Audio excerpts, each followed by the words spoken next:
श्री गणेशाय नमः। प्रिय छात्रों, लघु सिद्धांत कौमुदी के अंतर्गत समास प्रकरण में पूर्व के पाठ में हमने अव्ययी भाव समास पूर्ण कर दिया। अब हम इस कक्षा में तत्पुरुष समास प्रारंभ करने वाले हैं। जैसा कि आप लोग जानते हैं, हमने पढ़ा है, समास यह पाणिनि जी की एक संज्ञा है।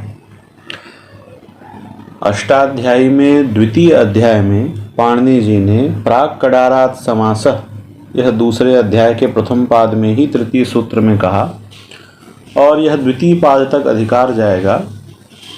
इस अधिकार के मध्य में समास संज्ञाएं की गई, लेकिन यह समास संज्ञा एक सामान्य संज्ञा है।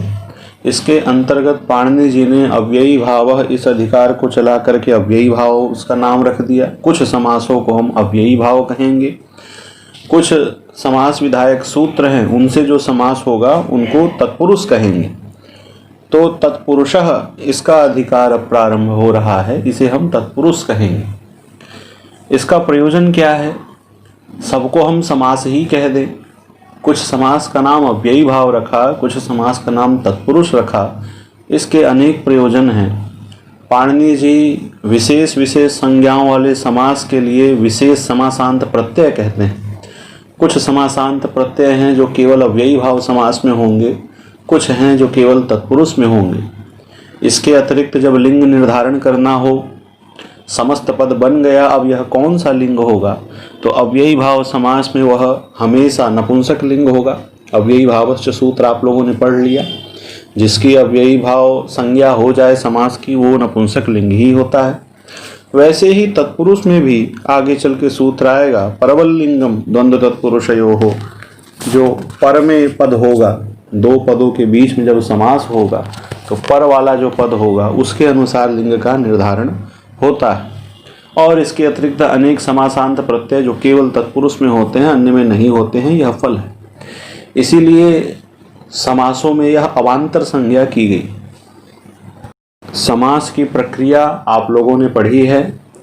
विग्रह वाक्य लौकिक सबसे पहले होगा, उसके बाद उसका अलौकिक विग्रह होगा जिसमें विभक्ति अलग अलग बताई जाएगी। अलौकिक विग्रह दशा में ही समास का सूत्र लगता है और उसकी समास संज्ञा होती है। जब समास संज्ञा हो जाए तो कृतद्धित समासाश्च से उसकी प्रातिपदिक संज्ञा होती है। प्रातिपदिक संज्ञा होने के बाद सुपो धातु प्रातिपदिकयोः से मध्य में जो विभक्तियां हैं उनका लुक होता है। फिर हमें यह निर्धारित करना पड़ता है कि किसका हम पूर्व प्रयोग करें, तो उपसर्जनम पूर्वम, जिसकी उपसर्जन संज्ञा हो उसी का पूर्व प्रयोग होता है। यह सूत्र हमने पढ़ा। जब पूर्व प्रयोग निर्धारित हो जाएगा तो जो समस्त पद है वह कौन सा लिंग होगा इसका निर्धारण करना पड़ेगा। और यदि कोई समासांत प्रत्यय प्राप्त है तो उसे करके फिर पुनः सु आदि ला करके उसका रूप चलाया जाता है। यह समास की सामान्य प्रक्रिया है जो आप लोगों ने पूर्व के पाठ में पढ़ी है। यही प्रक्रिया आगे भी चलेगी। अब हम तत्पुरुष समास प्रारंभ करने जा रहे हैं। लघु सिद्धांत कौमुदी में प्रथम सूत्र है तत्पुरुषः। यह द्वितीय अध्याय के प्रथम पाद का 22वां सूत्र है। इसके पहले के सूत्र में अव्ययी भाव का अधिकार चल रहा था। अब जब तत्पुरुषः आ गया तो अब इसका अधिकार चलेगा। लिखा है अधिकारोयम प्राग बहुव्रीहेः। आगे चल के एक सूत्र आएगा शेषो बहुव्रीहि। यह द्वितीय पाद का है। अभी तो हम तत्पुरुषः पढ़ रहे हैं, या प्रथम पाद में है।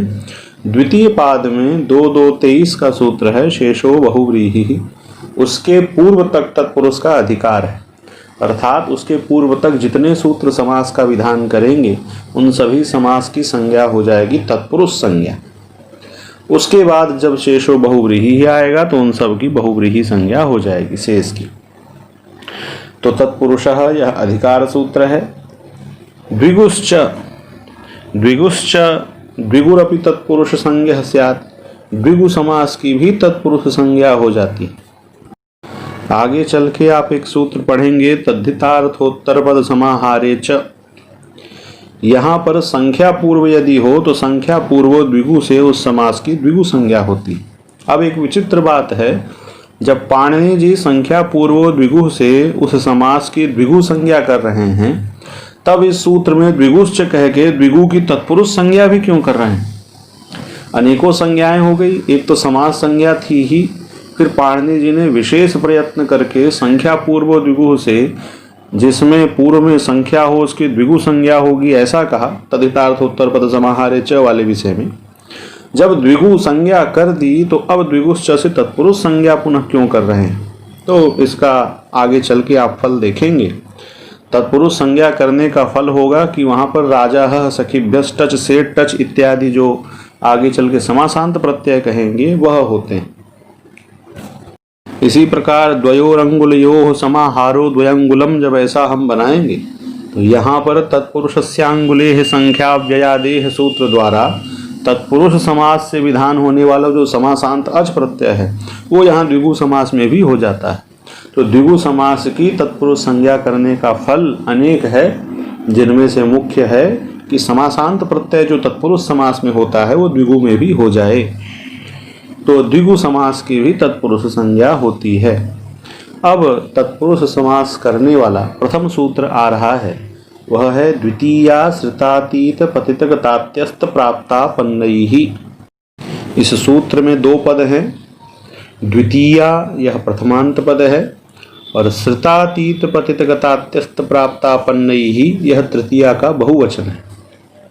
सहसुपा से अनुवृत्ति आ रही है। समासः तत्पुरुषः इन सब का अधिकार है ही। सूत्र का अर्थ यह हो रहा है, द्वितीयांत कोई सुबंत हो उसका समास होता है। किनके साथ? तो श्रित, अतीत, पतित, गत, अत्यस्त, प्राप्त और आपन्न, यह 7 सुबंत हैं। यह 7 प्रकृति हैं जिसके सुबंत की श्रित, अतीत, पतित, गत, अत्यस्त, प्राप्त और आपन्न, इन 7 सुबंतों के साथ में इसकी वृत्ति में लिखा द्वितीयांतम श्रितादि प्रकृतिकैः सुबंतैः सह समस्यते।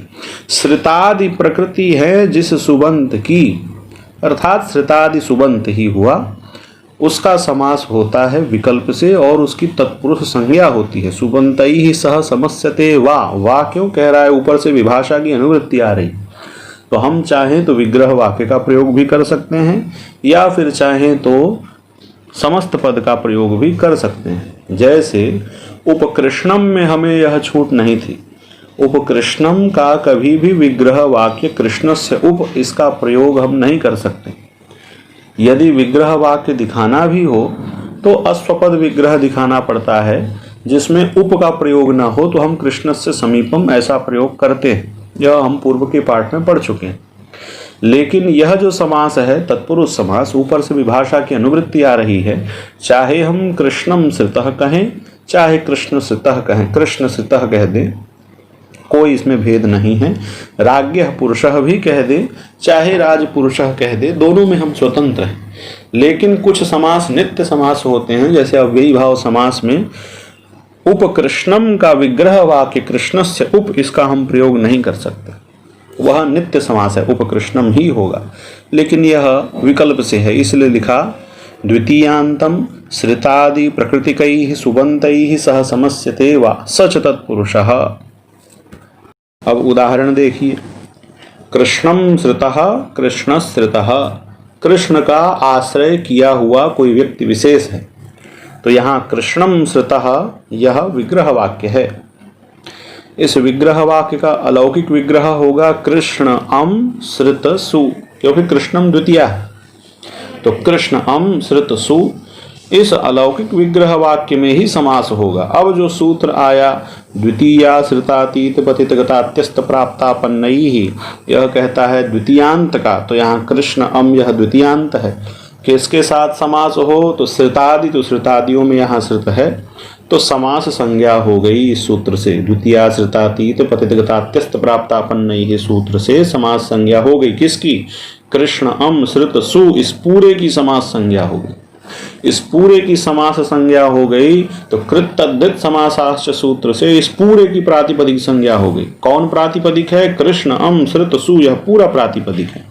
प्रातिपदिक संज्ञा होने का फल हुआ सुपो धातु प्रातिपदिकयोः से। इस प्रातिपदिक में मध्य में जो दिखाई दे रहा है सुप, इनका लुक कर दो, तो जो अम और सु है इनका लुक हो गया, तो बच गया कृष्ण और श्रित। अब एक प्रश्न होता है कि पूर्व प्रयोग किसका करें, कृष्ण श्रित ऐसा रहने दें या श्रित को पहले ले आएं, कृष्ण को बाद में ले आएं? क्योंकि जब विभक्तियों का लुक होता है तो यहाँ पर निर्धारित करना पड़ता है कि पूर्व प्रयोग किसका होगा। तो इसके लिए हमारे पास एक सूत्र है, उपसर्जनम पूर्वम। जिसकी उपसर्जन संज्ञा हो वही पूर्व में प्रयोग होगा। उपसर्जन संज्ञा कौन करता है? प्रथमा निर्दिष्टम समास उपसर्जनम, जो प्रथमा से निर्दिष्ट हो। प्रथमा कहाँ देखेंगे? सूत्र में। पहले हम देखेंगे कि यहाँ पर समास किस सूत्र ने किया, तो द्वितीय आश्रितातीत पतित गतात्यस्त प्राप्तापन्न ही ने किया। इस सूत्र में प्रथमांत पद कौन है? दो ही पद हैं, एक द्वितीय है और एक यह प्राप्तापन्न ही है। तो द्वितीय यह प्रथमांत पद है, प्रथमा का एक वचन है, और श्रितातीत पतित गतात्यस्त प्राप्तापन्न ही यह तृतीया का बहुवचन है। तो प्रथमांत पद हुआ द्वितीया, उससे निर्दिष्ट यहाँ जो भी द्वितीयांत पद होगा, कृष्णम और श्रितः में द्वितीयांत कौन है? कृष्णम है, तो उसका पूर्व प्रयोग होगा। तो कृष्ण का पूर्व प्रयोग हुआ कृष्ण श्रित।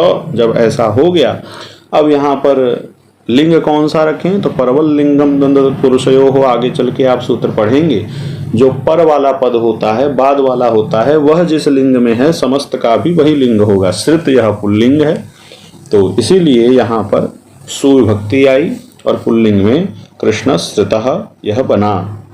वही मूल में लिखा कृष्णम श्रितः, कृष्ण श्रितः इत्यादि। इत्यादि करके इन्होंने यहाँ पर समस्त उदाहरणों को नहीं बताया है, बाकी अतीत के साथ भी उदाहरण होगा। जैसे अरण्यम अतीतः, अरण्यातीतः, वन को पार किया हुआ कोई व्यक्ति है, यह अतीतः के साथ में समास होगा। पतित का समास कूपम पतितः, कूप पतितः, कुएं में गिरा हुआ। गत के साथ ग्रामम गतः, ग्राम गतः, या फिर कृच्छ्रम गतः, कृच्छ्रगतः, कष्ट को प्राप्त हुआ, उसको कृच्छ्रगत कहेंगे। नीति शतक में आया सर्वम कृच्छ्रगतोपि वांछति जनः सत्वानुरूपम फलम, वहाँ गत के साथ है। या फिर आपदम गतः, आपदगतः, सुखम प्राप्तः, सुख प्राप्तः, सुख को पाया हुआ, ये प्राप्त के साथ है। और आपन्न के साथ का उदाहरण है दुखम आपन्नः, दुखापन्नः, दुख को प्राप्त हुआ। इस प्रकार से यह द्वितीया तत्पुरुष समास है। तत्पुरुष के यदि हम भेद करना चाहें तो द्वितीया तत्पुरुष, तृतीया तत्पुरुष, चतुर्थी तत्पुरुष, पंचमी तत्पुरुष, षष्ठी तत्पुरुष और सप्तमी तत्पुरुष, इस प्रकार से विभक्तियों के अनुसार यह भेद किया जा सकता है। इसमें सबसे प्रथम समास हमने द्वितीया तत्पुरुष का पढ़ लिया, जिसका विधायक सूत्र हमने पढ़ा द्वितीया श्रितातीत पतित गतात्यस्त प्राप्तापन्नैः। अब अगले पाठ में हम तृतीया तत्पुरुष आगे पढ़ेंगे।